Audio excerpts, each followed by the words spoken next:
Hi babes, welcome back to the channel. This is the hairstyle we'll be making today. It is another African inspired hairstyle. This is from Madagascar. It's a Malagasy inspired hair from this picture, and the style looks really unique and interesting to me, so I tried to recreate it. So just to touch up a little, to make it look slightly different, I wanted to explore the puzzle sectioning down, and this is how I created it. I first made my lines straight to section off each box where I want the individual braids to be, and then I went ahead to change that into a puzzle by making these curves either going outwards or inwards into the section. So there is no pattern to how to make these sections and where your curve should be going in or coming out. So if a section is small already, I curve outwards to add more hair to it, and if it is kind of big compared to the size I have in mind, I section out hairs from it. So that was just how I went about it until I completed the whole head, and I'll be back to continue after we are done with the puzzles.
So the puzzles took the longest of the time when making the hair, and when we were done, we used two rolls of Brazilian wool and we cut it to our desired length. So I didn't use expression braiding, I used Brazilian wool. We used those two, and this is how we cut it. We just estimate the length we want it to be, and while someone else holds it at one end, she rolled the hair between their fingers, and then she cuts the hair where both of their fingers are. So she cuts the hair at the beginning and at the two ends. So the length we are working with is this length you can see folded in half. Half of it makes the length of the whole hair, the length of the braid, like this. So you cut one side and cut this other side too, and I don't know, we used about, let's say, maybe up to 15 of these individual braids. Yeah, around 15 of those of the Brazilian wool. So for her whole hair, I just braided it like a regular box braid, right? And then when I was done doing that, I tried to tuck in her hair, of course, to make it smoother, and just try to make the braids lie flat. I made it tight, but that is not a it's not compulsory. I think making it okay when you're using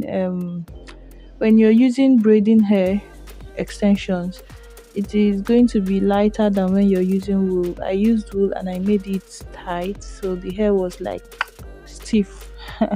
The balls were very strong and not going anywhere. So if you're making this on natural hair, I think you should make it looser. The picture I saw, right? The picture I showed you, her hair wasn't braided tightly, and I think it made it look more relaxed.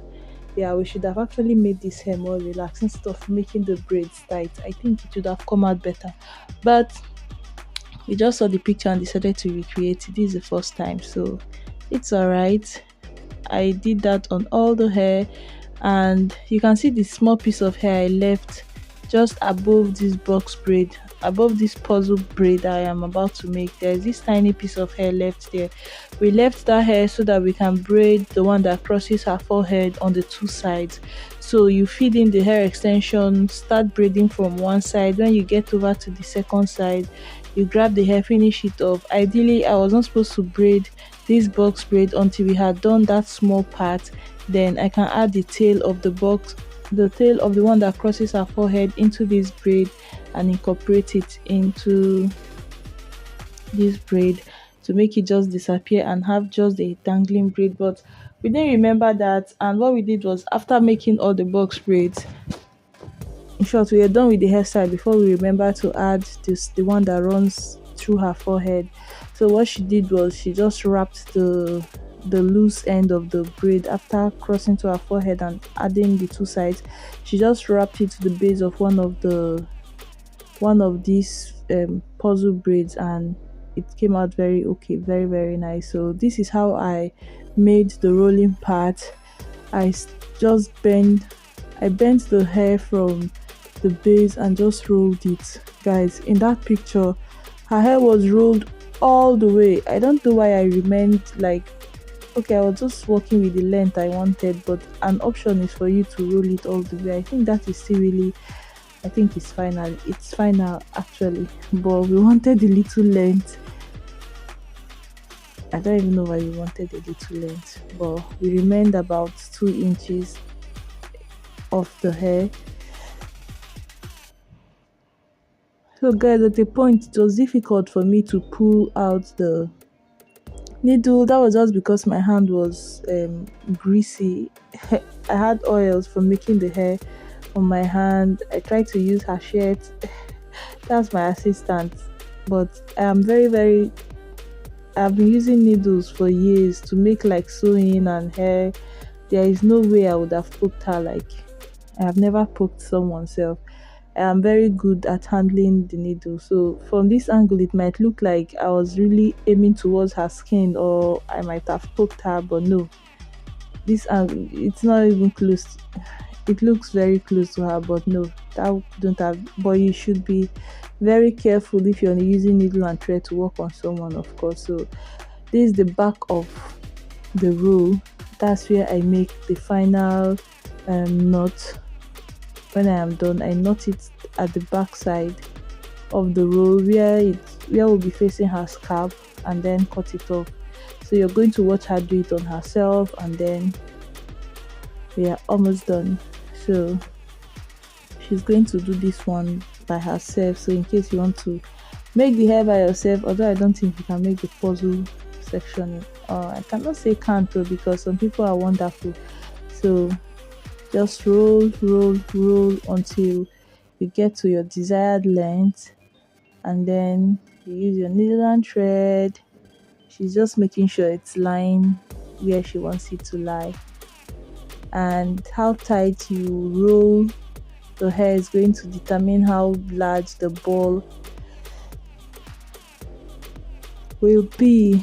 Excuse me. So when she had got what she wanted, she used needle and thread and started sewing. To even if you pass from one section to the other, you have to finally tack where the ball is ending to the straight part, like very conscious about that. So after she did this, I don't think it was on camera, she just tacked the braids to each other somehow to make them, not all of them, like the ones that were not lying down flat on her head, like the angle was turned like a tire.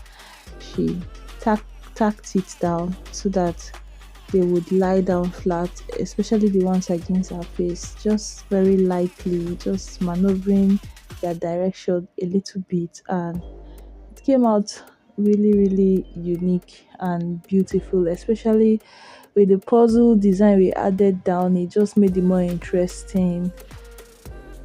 And all these like African hairstyles just look like royalty by default. They just look so goddessy and so attention grabbing, and just you can't wear our hairstyles and be looking insecure or be looking as if you're not confident. It's going to look like something is missing. So you just hold up your head like a queen that you are, and then just rock your heritage and be proud and be yourself. It's the hair is beautiful. So coming up soon will be another Madagascar inspired hairstyle, because I am not done. I am just obsessed with their hairstyles. They are so beautiful and look so royal. Like I love their hairstyles. I love them. So we have one more coming, and if you would like to see that, please subscribe to the channel so that when it comes up you will know. If you even